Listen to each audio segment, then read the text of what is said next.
नमस्कार दोस्तों, स्वागत है आपका हमारे चैनल पर। आज हम बात करने वाले कि स्वच्छता की इसकी नेक्स्ट किस्त कब पड़ेगी।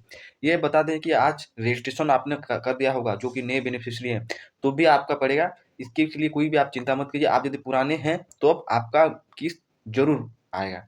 ये आपके बैंक अकाउंट में आएगा। ये 28 तारीख को रक्षाबंधन के दिन सरकार मोहन मांझी कोई ना कोई इवेंट में आपके बैंक अकाउंट में इसको ट्रांसफ़र करेंगे। ये आपको एक भाई का बहन के लिए एक गिफ्ट होगा रक्षाबंधन के दिन।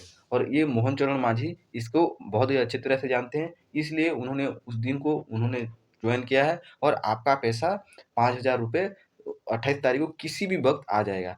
तो आप इस बारे में जानना चाहते हैं तो इस वीडियो को पूरी तरह से देखिए। और इस वीडियो में आपको कोई भी जानकारी, आपको कुछ भी शोधरायन वगैरह चाहिए तो कमेंट सेक्शन में बताइए, आपको मैं उस बारे में पूरी तरह से बता दूँगा। और मेरे चैनल को सब्सक्राइब कीजिए, इस वीडियो को लाइक कीजिए और इस वीडियो